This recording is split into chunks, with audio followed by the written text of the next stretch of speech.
Hello everyone, welcome to my channel. We're in the pergola and I'm excited to share with you my orchid that I've been waiting to bloom, my tulip orchid. And this is Anguloa. Let's see.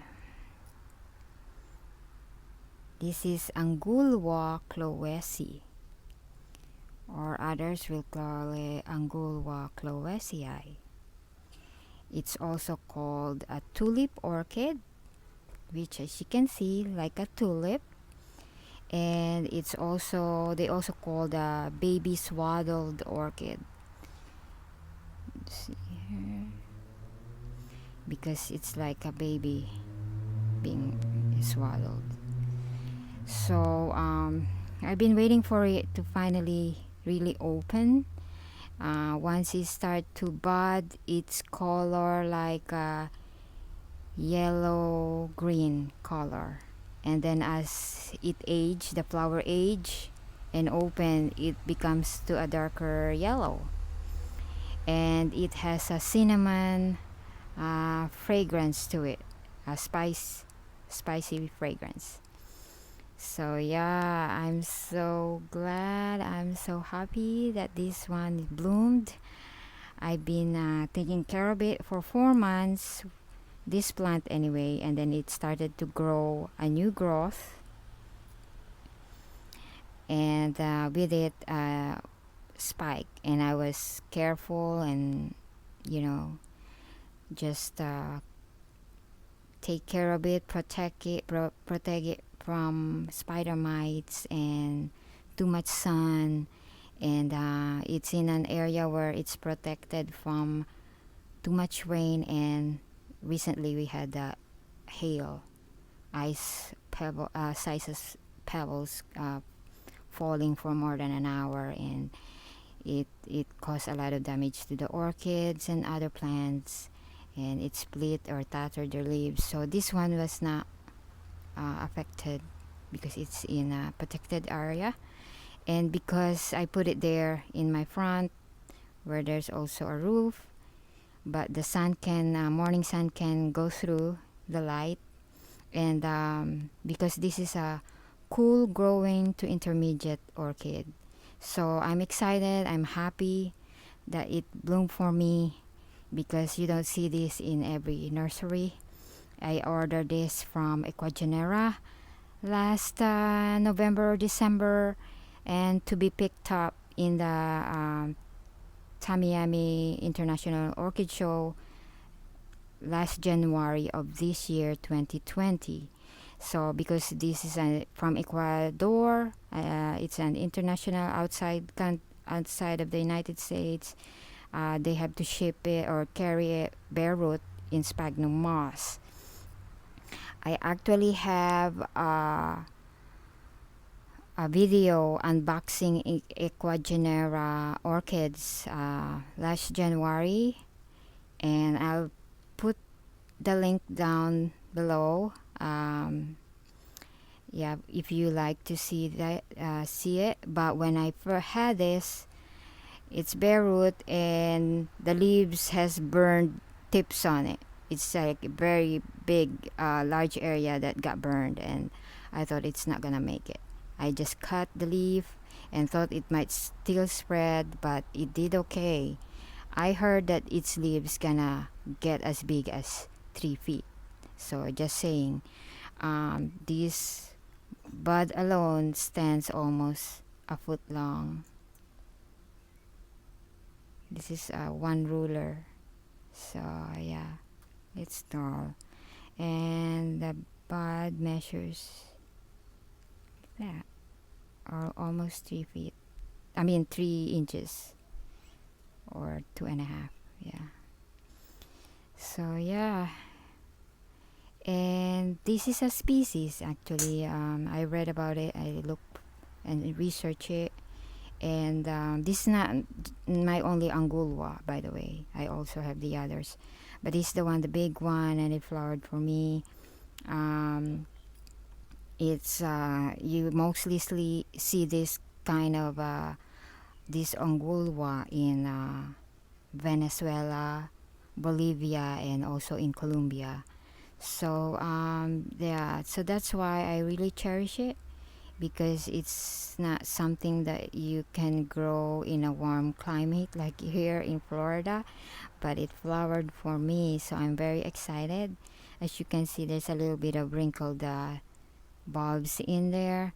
I potted it in a very fine bark with instead of perlite I use sponge rock and a little bit of limestone. These white ones are limestone.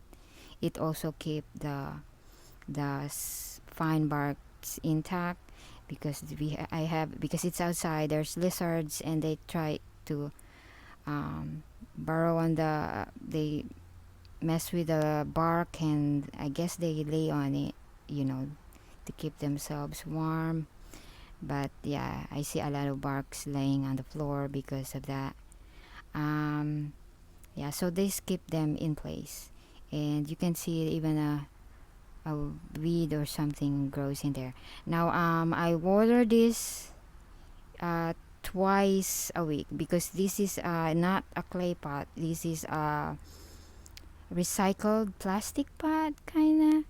And I put a lot of holes on the bottom for faster drainage, but also because of the fine bark and sponge rock, it kept the moisture a little bit longer. Plus, it is a plastic. So, and as you can see, there's a lot of that's a slow release fertilizer, Osmocote. Plus, I also water it very light liquid fertilizer every watering. So I'm so happy. I'm so glad. I don't know what to say when I saw this. And well, I saw it as it slowly grows, but sometimes, you know, you just hold back your excitement because something might happen later on. But I'm glad it survived, and I always watch it, clean the leaves and everything, and check the trunk, make sure there's no spiders hiding in there. Yeah, the little one spiders, because that's the one that's gonna eat up their leaves and the new petals or new bulbs. But yeah, so I hope, you know, you learned something and maybe add this to your collection. But yeah, so it's the Ecuagenera that has it. They are from Ecuador. And actually, if you're in Facebook, they also have a video in English, because you know, they're in Ecuador, they speak Spanish, and I understand very little, but I pick up little bits and pieces sometimes, you know, on how to care for their how how they take care of their Anguloa. Yeah, and they have different kind of species over there, and I also have different kind of species um, from them. Not a lot, but this is the one that really flowered for me, and I'm so happy. So it's been with me for 4 months, and it flowered. So yeah, I hope I didn't forget anything else. How to take care of this plant? Of course, during winter, almost forgot. You don't water them. If maybe you can mist it a little bit on the top, or like me, sometimes with my lycaste. Oh, this is, by the way, a relative of lycaste, and you can water the side.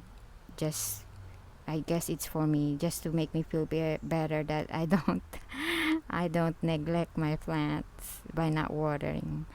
So yeah, so this is it, guys. And yeah, I think I read that once they finish flowering, you have to let them rest until new growth comes out. Then you can start watering. But it is summer here. I might miss it too. Miss the side, and you know, your if you have a sprayer, mist it. So yeah, they like to be misted. So I don't usually mist it, but I just read that, you know, it helps when you mist them. And I'm not sure how long these flowers will last. It's been in bloom for a few days. I just didn't able to do a video because I'm working, and I'm also trying to make sure that they're really in full bloom and not just starting to open up. So yeah, I'm so happy and excited. I don't know how to describe it, but I am so excited, yeah, that I have this kind of orchid. So yeah, and yeah, I'm here in the pergola. I just brought this here because that way I can show this to you, and it's in an elevated position that I can take really a good look at it. But it's usually in my front door, and yeah, I keep watch, make sure that the leaves don't get burned, because sometimes even the morning sun is too intense for the plant. I already have a few that has burned leaves. So yeah, so thank you guys for watching, and if you like this video, please give it a thumbs up, and don't forget to subscribe for more interesting and beautiful videos of flowers. Thank you so much. Bye now.